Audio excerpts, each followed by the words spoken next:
3D glasses, or if you're traveling with any goodies, I'm sure you got yours.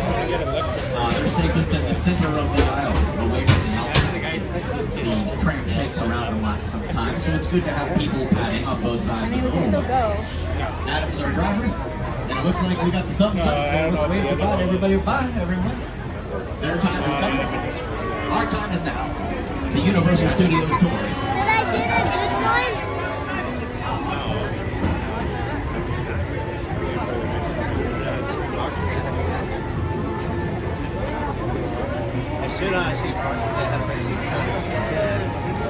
Did you get a notification? Wait here, camera. Just wait. Hi. Will I be able to see Earthquake? Yeah, I don't know which side you want to sit on. I want to sit all the way. Okay. Just wait here. I see Earthquake if I'm all the way at, Mommy, if I'm all the way at the end, will I be able to see Earthquake?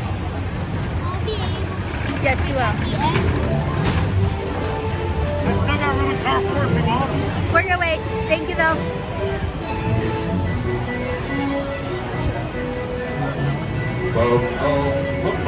I think I do. Can we actually all the board machines, so I like to sing along. What? Hi everybody, welcome to You want there? the Studio Tour. We're good here. I'm just going to be honest with you, that was kind of just, usually I say Studio Tour and everybody goes, they go crazy. No, don't think that. Hi, Richard. I'll tell you what, we're going to try it again. Here we go, take 2.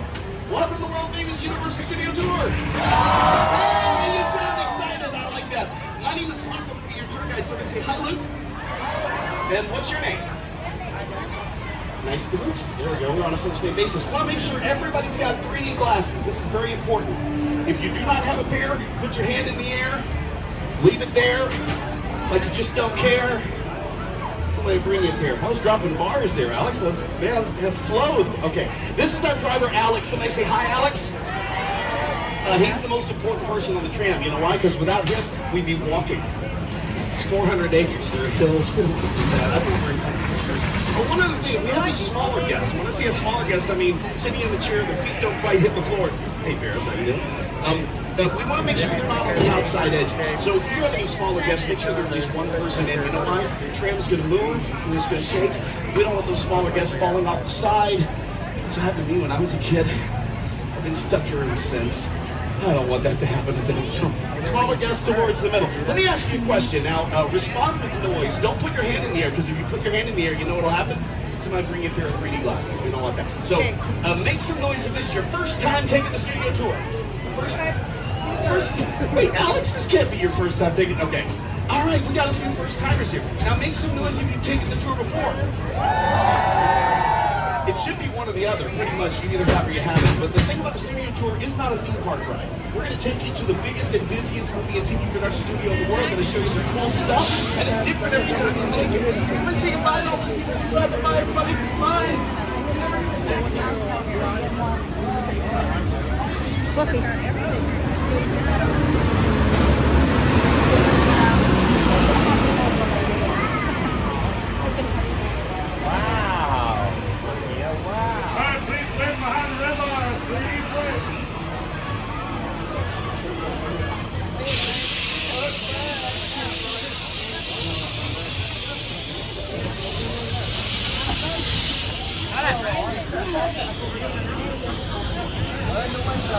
Oh, I'm sorry. Did you want me to get it first? You're okay? Yeah. You good? Or you want to sit next to me? I guess it's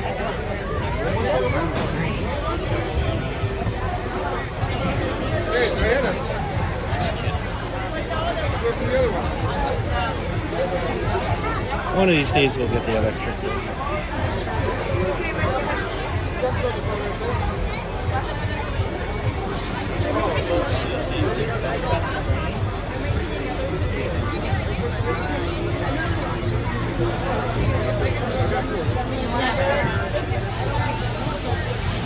Make sure saying a star, 1 star per person. Alright, date's coming down. Doesn't matter.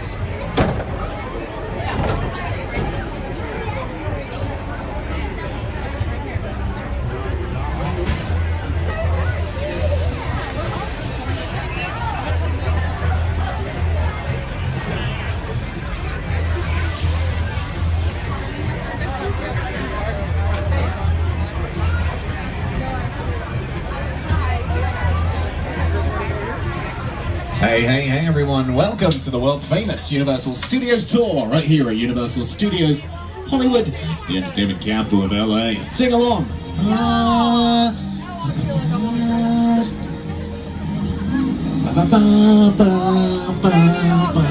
Movie time. Hey everyone, it's lovely to see you. Hi!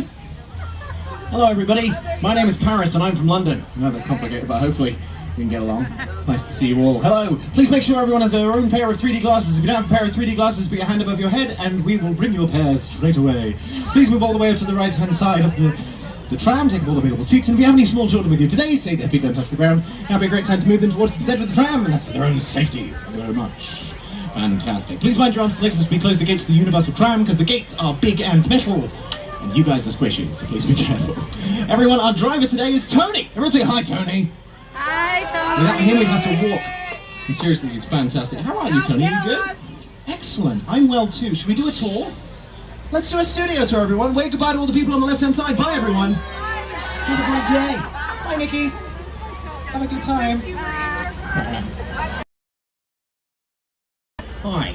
How are you? Got an amazing driver, Tony. We're going to go on an adventure on a real working movie studio right now, and I have one more person to introduce you to. You may remember him from Saturday Night Live, and as the current host of The Tonight Show on NBC. It's Jimmy Fallon. Oh, and here he is to say hello. Hi, Jimmy. Oh, hey there. You made it. Welcome to the Universal Studio Tour. I'm Jimmy Fallon. I'll be making sure you get through this experience in one piece. You've got the very best guide. Paris is the guide today. And the greatest driver. Tony is driving. Wow. You're the best. I love that. Even though Paris. owes me $5. No, I don't. I know you guys are excited to get on the tour, but first, a few safety rules. That's right, we do have a few safety rules in the world famous Universal Studios tour, so please pay attention for your comfort and your safety, and also your comfort and safety. First, if you need any guest assistance, have a medical emergency, if you drop something of value off the side of the tram, have any sound or video issues, reach up and grab the red cord that runs along the centre of the ceiling of the tram, and I'll be back to assist you as soon as it is safe to do so. Otherwise, during the entire tour, please stay seated, don't stand up, and keep your arms and legs inside the vehicle at all times. Remember to use the red cord above your head if you need any assistance. The studio is private property, and if at any time during the tour you drop your phone and you just can't wait to use the restroom, that's fine. Just pull the red cord above your head and remain seated. Thank you. Please no smoking of any kind during the studio tour. This includes vapor cigarettes. Be prepared. Our tour today features loud noises, sudden tram movements, a little bit of fire here and there, and of course the out for those great photographic opportunities. Please keep an eye on them so that they don't get too wet. And finally, for your safety and the safety of those around you, please do not use selfie sticks while you're on board. For two reasons. One, we don't want you swinging them around and hitting anybody, and two, they're not fashionable anymore. So there's that. Alright, we've left the thing about behind and we're entering a real working movie studio. And on either side of the tram you can see some of the thousands of movies that we've made in over 100 years of movie making. And at the top of these posters you can follow along with the evolution of our Universal logo we just started our tour with on the load line. Now this logo doesn't just represent our movies and our television from Universal Television. It also represents this location, Universal City, an entire city actually dedicated to making movies. We have our own zip code, post office, DMV, have our own honorary mayor, and we have our very own fire station just here on the right hand side. This is Fire Station 51. Fire Station 51 keeps our property of just over 400 acres safe every single day. It is not a set, it's a real working fire station. And we call it Fire Station 51, not because we have 51 fire stations, that would be silly, no, we're only just over 400 acres. And we call it Fire Station 51 because it's named after the fire station from Emergency! Exclamation mark, and Chicago Fire, produced by Dick Wolf. And that's just the first building you're going to see on the world famous Universal Studios tour. A lot of the buildings you're going to see up close and personal, at least at the beginning of our tour, are these big large warehouse buildings which we call sound stages because they give a lot of the outside sound outside thanks to these big thick walls they have that are 4 times thicker than your walls at home, which gives us so much control on the inside. And the first of those sound stages you're going to see is just here on the left hand side. That big building just there is Soundstage 12. It was built extra tall to accommodate big crane shots for a big musical production called Broadway! Exclamation mark.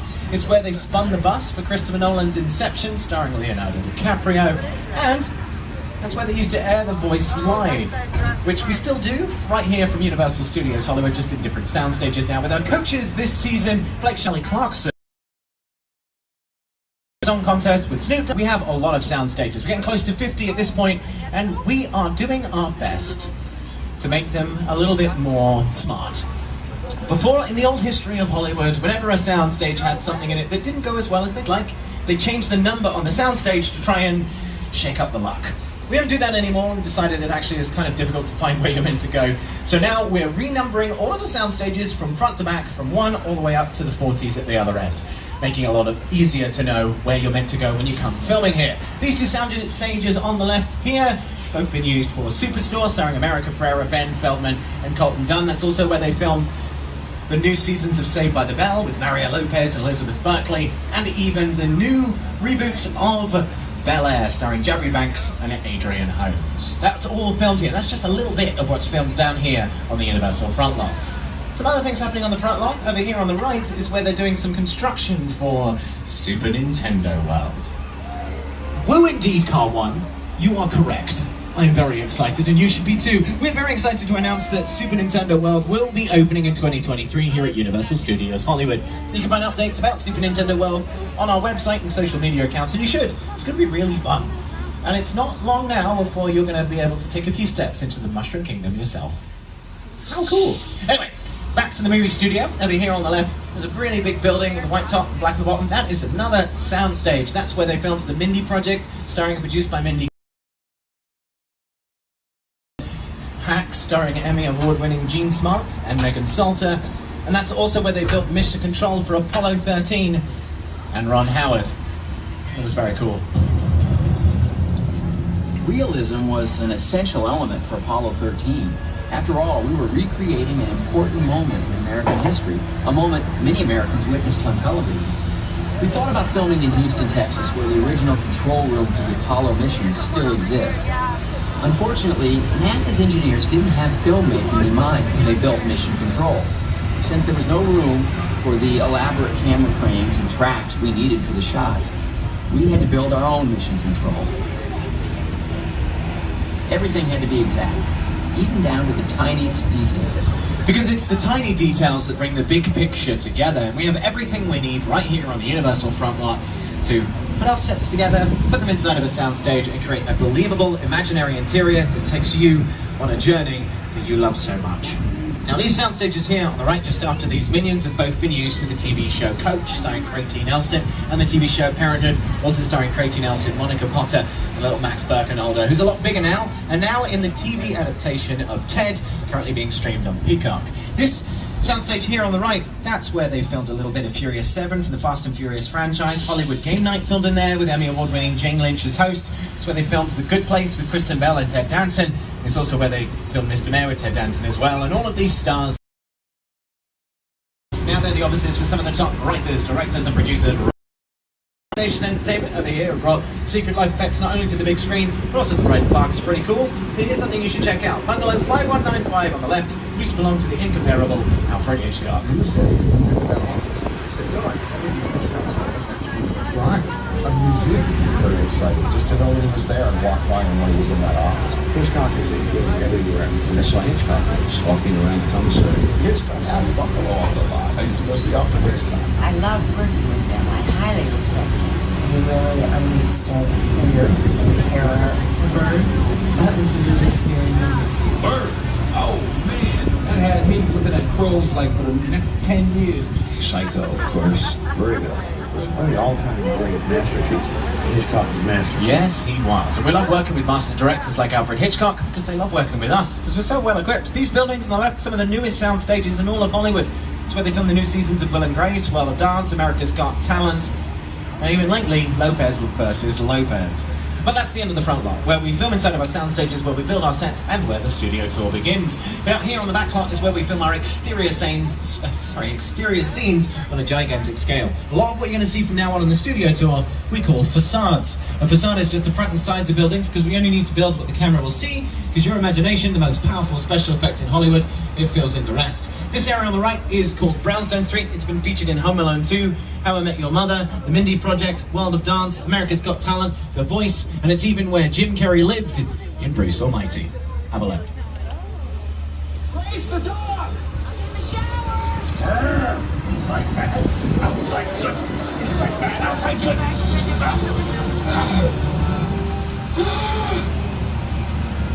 Oh, you're done now. Great. beautiful. B-E-A beautiful indeed, Jim. We're going to leave Brownstone Street behind and turn onto an area which we call Courthouse Square. But you're going to recognize a whole lot better as Hill Valley from Back to the Future.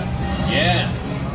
Now, this is where Marty will fly in Doc Brown when 88 miles an hour and created the future in the past. The Back to the Future movies. And if you're looking over to the left, you may be thinking to yourself, that doesn't look like the courthouse from Back to the Future, Paris. And you'd be correct. That's because it became too recognizable. So we put another set right in front of it so we can film other things out here, like Ghost Whisperer with Jennifer Love Hewitt, Rutherford Falls, that's now available on Peacock, and Ted, it's also available on Peacock right now. But here is Bob Gale and Christopher Lloyd to tell us more about what it's like to film Back to the Future, right here in the legendary Courthouse Square. It was actually the back lot of the Courthouse Square that inspired the entire climax to Back to the Future. I had scenes up in the clock tower on that ledge. It was a ledge about that wide, and I was standing inside looking at the ledge, and I already had vertigo. No way I'm going to stand on that. That was cable.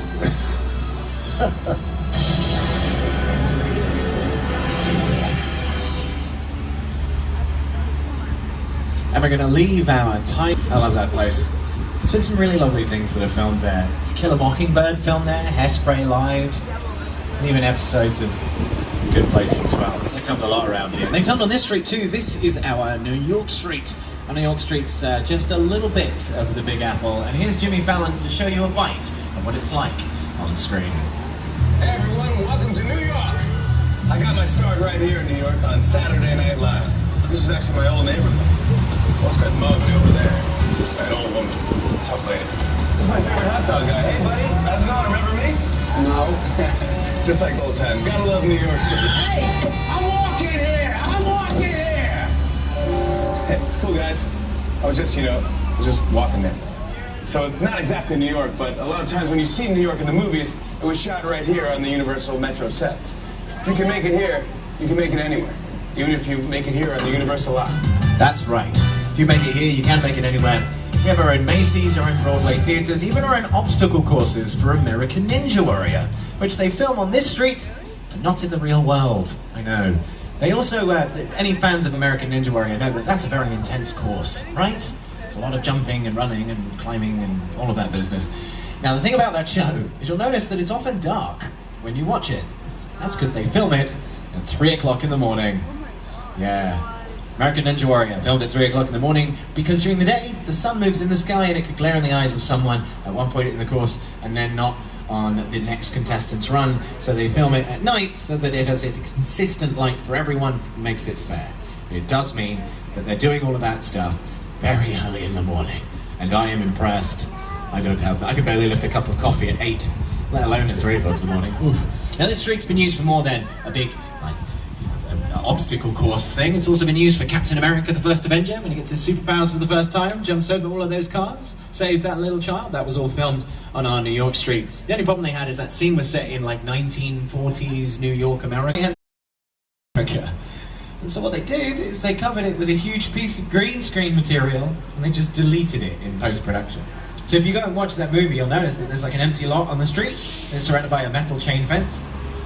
There was actually a building behind it, but through movie magic, it disappeared. Very cool. They used the street in Transformers. When Shia LaBeouf's holding onto the Allspark for dear life, running on down the street, being chased by, Decepticons and all of that business. The buildings were being exploded. We had facades put in front of the ones we have here. It was really, really fun. It was a really good time. Now, there's a lot of CGI that you can use. Both of those are great examples of that out here on the back lot to create amazing cinematic moments, but sometimes to create legendary moments out here on the back lot, all you have to do is dig a hole in the ground. When the Pinto fell, and you saw it land and make this big hole in the street, that was on the back lot. We dropped it from the crane. You dig like that in Chicago, not a good idea.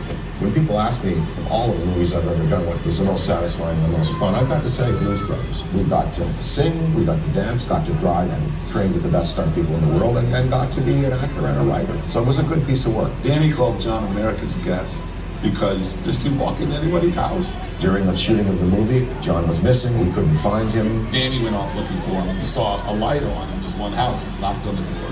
I said, sir, we're doing a movie down here. We're looking for one of our actors. Oh, John, yeah, he's on my couch. He came in, he had a snack a couple hours ago. He's sleeping. Buildings actually look taller than they really are in real life because objects look smaller when they're further away, which kind of stretches the building. Which means we can build them to about 70, 60, 70 feet tall, and they'll look in the excess of 100 feet. If we want to make them even taller, we just put a facade on the front of it that has windows that scale for that same getting smaller and smaller, and they look even bigger. And we don't have to build the building. The bricks you see on the entire street are all fake. They're not real. It's all a Hollywood illusion. We have over 800 different kinds of brick texture that we literally just staple to the wall. We make it so realistic that you don't notice the difference. They all have numbers so that our set designers know which kinds of brick they want. There's big books where they can look at actual 3D printed samples of these things. Now, they all have numbers, as I've said, but some of them have names. One of my personal favorites is 4360, Murder Brick.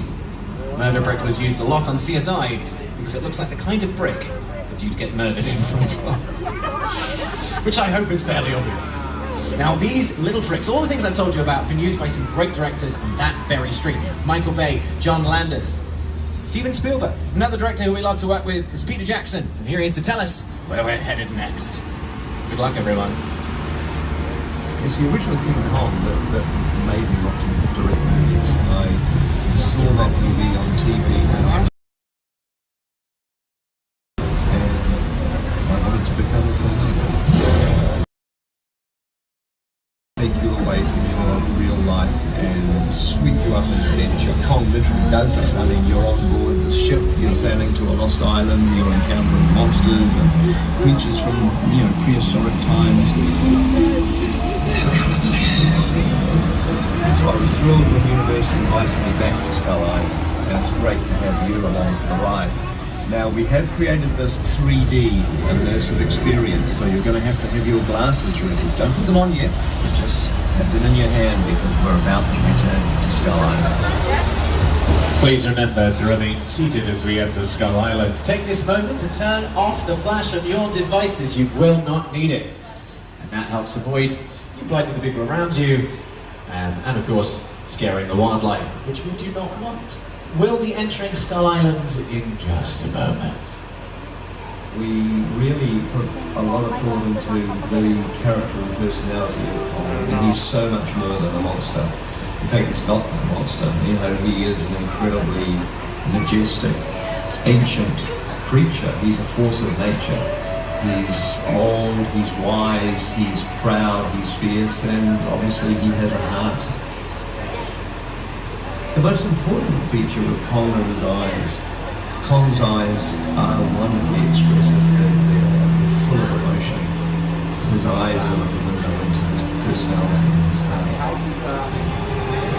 He's had an enormous number of encounters with his foes, the T-Rexes and the various dinosaurs on Skull Island. So he's been beaten up, scarred, chewed up, spat out by these dinosaurs at various times, and he wears the scars of a lot of ancient battles. I do hope you're ready, because it's too late now. Everybody hold on to your seats. We're entering Skull Island.